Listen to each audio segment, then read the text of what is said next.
નમસ્કાર. ક્યારે એવો વિચાર આવ્યો છે ખરો કે એક તીખી ભારતીય કરી, જંગલનો એક સામાન્ય વૃક્ષ અને આંતરરાષ્ટ્રીય સસ્ટેનેબિલિટી ગાઈડલાઇન્સ આ બધા વચ્ચે શું કનેક્શન હોઈ શકે? શરૂઆતમાં થોડું અજીબ લાગશે, પણ આજના આ વિશ્લેષણમાં આપણે એક એવી દુનિયામાં ડૂક્યું કરવાના છીએ જે આપણા રોજિંદા જીવન સાથે સીધી જોડાયેલી છે. આજનો આપણો વિષય છે પાંદડાઓની સૂક્ષ્મથી લઈને વિશાળ દુનિયા. રસોડાના સ્વાદિષ્ટ વ્યંજનોથી વાત શરૂ કરીને આપણે છેક ગ્લોબલ ફોરેસ્ટ પ્રોટોકોલ સુધીની સફર કરવાના છે. એક નાનકડું પાંદડું વૈશ્વિક અર્થતંત્ર અને ઇકોલોજી પર કેટલી મોટી અસર કરી શકે છે તે જોવું ખરેખર રોમાંચક છે. આજની આ યાત્રાનો રોડમેપ કંઈક આવો રહેશે. પહેલું, સલાડ સિવાય પાંદડાઓનો અન્ય ઉપયોગ. બીજું, સ્વાદનું રસાયણશાસ્ત્ર. ત્રીજું, જંગલી પાંદડાઓની પોષક શક્તિ. ચોથું, ખાવાલાયક વૃક્ષના પાંદડા શોધવા. પાંચમું, ટકાઉ લણણી અને પ્રોટોકોલ. અને છેલ્લે, આપણા જંગલ સંસાધનોની જાળવણી. ચાલો ફટાફટ શરૂ કરીએ. તો વિભાગ પહેલો, સલાડ સિવાય પાંદડાઓનો ઉપયોગ. સીધા રસોડાની વાત કરીએ તો પાંદડાઓનો ઉપયોગ માત્ર સલાડ પૂરતો જ સીમિત નથી. તેનો ઇતિહાસ ઘણો લાંબો અને રસપ્રદ છે. સદીઓથી પાંદડાઓનો ઉપયોગ ખાદ્ય આવરણ, સુગંધિત પેકેજિંગ અને કુદરતી પ્રિઝર્વેટિવ્સ તરીકે થતો આવ્યો છે. ઉદાહરણ તરીકે, દક્ષિણ ચીનમાં લોમાઈ ગાઈ જેવી વાનગીઓ બનાવવા માટે ટકાઉ કમળના પાંદડાઓનો ઉપયોગ થાય છે. આ ઐતિહાસિક જરૂરિયાતો આજે પણ એકદમ ઊંડી સાંસ્કૃતિક પસંદગી તરીકે જ જળવાઈ રહી છે. અલગ અલગ પાંદડાઓ કેવા અનોખા ગુણધર્મો ધરાવે છે એ જાણવું ખરેખર અદ્ભુત છે. જેમ કે કેળાના પાંદડા ભેજવાળા અને મીઠાશભર્યા આવરણનું કામ કરે છે. બીજી તરફ ઓક વૃક્ષના પાંદડાઓમાં ટેનિક એસિડ હોય છે, જે અથાણાને ફૂગથી બચાવે છે અને કાકડીને કડક રાખે છે. અંજીરના પાંદડાઓમાંથી ઉત્તમ ચા અને સિરપ બને છે, જ્યારે હોજા સાન્ટાના પાંદડા મેક્સિકન વાનગીઓમાં એકદમ જટિલ સુગંધ ઉમેરી દે છે. હવે પહોંચ્યા છીએ વિભાગ 2 પર, સ્વાદનું રસાયણશાસ્ત્ર. ચાલો આગળ વધીએ અને જોઈએ કે આ પાંદડાઓનો ઉપયોગ સ્વાદ અને સુગંધના આકર્ષક વિજ્ઞાનમાં કેવી રીતે વિકસે છે. મીઠા લીમડાના પાન એટલે કે કરી પત્તાનું રસાયણશાસ્ત્ર જાણવા જેવું છે. તાજા પાંદડાઓમાં સ્વાદ આપતું મુખ્ય રસાયણ 1-ફેનિલ ઇથેનેથિયોલ ઘણી ઊંચી માત્રામાં હોય છે.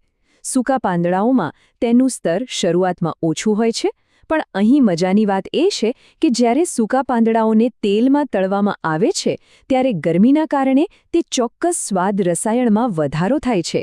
છતાં એકંદરે તાજા પાંદડા વધુ મજબૂત સુગંધ જાળવી રાખે છે. રસોઈમાં છોડની સાચી પ્રજાતિ ઓળખવી અત્યંત અગત્યની છે. જેમ કે ભૂમધ્ય સમુદ્રનું તમાલપત્ર સંપૂર્ણપણે સુરક્ષિત છે અને તેનો વ્યાપક ઉપયોગ થાય છે. પરંતુ બિલકુલ તેના જેવું જ દેખાતું કેલિફોર્નિયા બે લોરેલ અમ્બેલુલોન નામનું ઝેરી તત્વ ધરાવે છે. આ ઝેર સ્વાસ્થ્ય માટે હાનિકારક બની શકે છે, એટલે સાચા પાંદડાની ઓળખ હોવી જ જોઈએ. વિભાગ ત્રીજો, જંગલી પાંદડાઓની પોષક શક્તિ. સ્વાદના રસાયણશાસ્ત્રમાંથી હવે માનવ જીવવિજ્ઞાન તરફ વળીએ. જંગલી પાંદડા એવી અકલ્પનીય પોષક પ્રોફાઇલ ધરાવે છે જેને આપણે આપણા સામાન્ય આહારમાં ઘણીવાર અવગણતા હોઈએ છીએ.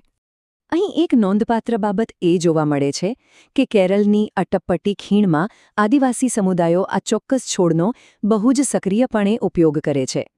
કોસિનિયા ઇન્ડિકા અને ડિપ્લાઝિયમ એસ્ક્યુલેન્ટમ જેવા જંગલી પાંદડાઓ અણધારી દુકાળની ઋતુઓ દરમિયાન જીવન ટકાવી રાખવા માટે સંજીવની સમાન ખોરાક તરીકે કામ કરે છે.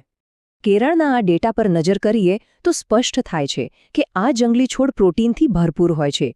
લેપ્ટાડેનિયા રેટિક્યુલાટામાં 100 ગ્રામ દીઠ 4.2 ગ્રામ પ્રોટીન હોય છે. આ જંગલી પાંદડા આપણે જે રોજિંદા લીલા શાકભાજી ખાઈએ છીએ તેની પ્રોટીન ઘનતા કરતાં ઘણા આગળ છે અને પોષણનો એક જબરદસ્ત સ્ત્રોત પૂરો પાડે છે. આપણે આ વિશ્લેષણના મધ્ય ભાગમાં પહોંચી ગયા છીએ. જો આ સફર અને આ માહિતી મૂલ્યવાન લાગી રહી હોય તો પ્લીઝ આ માહિતીસભર સિરીઝને લાઇક, શેર અને સબસ્ક્રાઇબ કરવા માટે થોડો સમય ચોક્કસ કાઢજો. આનાથી ભવિષ્યમાં આવા જ વધુ રસપ્રદ વિષયો લાવવામાં ખૂબ મોટું પ્રોત્સાહન મળશે. તો હવે વિભાગ ચોથો, ખાવાલાયક વૃક્ષના પાંદડા શોધવા.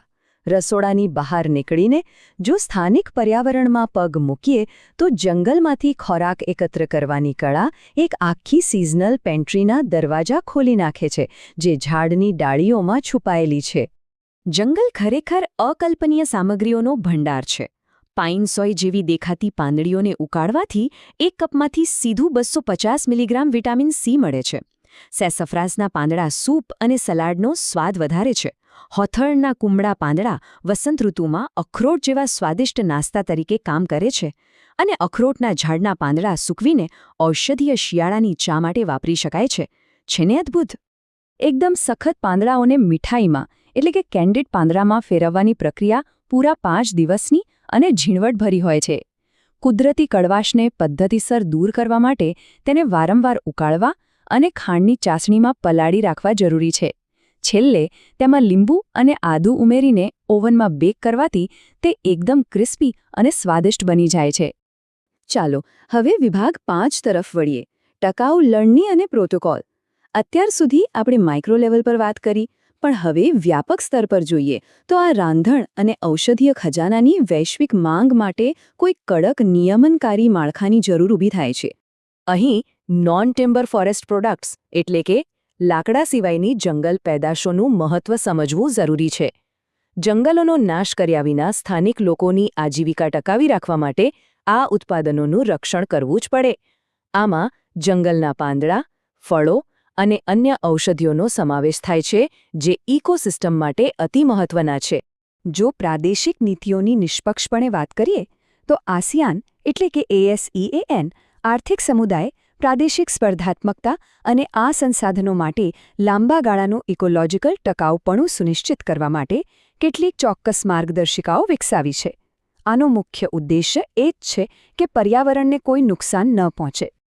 નવાઈની વાત એ છે કે આ ઔપચારિક સંસ્થાકીય માર્ગદર્શિકાઓ સ્થાનિક આદિવાસી સમુદાયોના પરંપરાગત થંબ રૂલ્સ દ્વારા ભારે સમર્થિત છે. આ નિયમો સ્પષ્ટ કહે છે કે મુખ્ય ઝાડનું સન્માન કરો, યોગ્ય ઉંમરે જ લણણી કરો અને ઇકોસિસ્ટમને પુનર્જીવિત કરવા અને સ્થાનિક પ્રાણીઓ માટે પૂરતો ભાગ જંગલમાં છોડી દો. આ નિયમો કોઈ લેબોરેટરીમાંથી નહીં, પણ સદીઓના અનુભવમાંથી આવ્યા છે. અને હવે છેલ્લો વિભાગ, છઠ્ઠો, આપણા જંગલ સંસાધનોની જાળવણી. વૈશ્વિક પર્ણસમૂહ અને જંગલો લાંબા ગાળા સુધી અસ્તિત્વ ધરાવે તે સુનિશ્ચિત કરવા માટે આ પરંપરાગત જ્ઞાન અને ઔપચારિક આંતરરાષ્ટ્રીય નીતિને એક કરવી અત્યંત જરૂરી છે. આસિયાન માર્ગદર્શિકા વિકસાવવા માટેની સમયરેખા અને પ્રક્રિયા એકદમ વ્યવસ્થિત રહી છે. આ પ્રક્રિયા જટિલ સામાજિક ઇકોલોજીકલ માળખાને આવરી લે છે, જેથી એ વાતની ખાતરી કરી શકાય કે ઔદ્યોગિક વૃક્ષારોપણથી થતા વસવાટના નુકસાનને સ્થાનિક લણણીના નિયમો સાથે સીધી અને અસરકારક રીતે સંબોધવામાં આવે છે. આ અવતરણ ખરેખર યાદ રાખવા જેવું છે. અંતે આ જીવંત પ્રજાતિઓનું અવિરત અસ્તિત્વ સાવચેતીપૂર્વકની સહભાગી દેખરેખ અને ઊંડી સહાયક નીતિઓના વાતાવરણ પર જ આધાર રાખે છે. ઇકોસિસ્ટમની મૂળ રચનાને કોઈ નકારાત્મક અસર કર્યા વિના લાંબા ગાળા માટે ટકી રહેવું એ જ સાચી સસ્ટેનેબિલિટી છે. હવે અહીં વિચારવા જેવો એક બહુ જ મહત્વપૂર્ણ અને ઉત્તેજક પ્રશ્ન સામે આવે છે.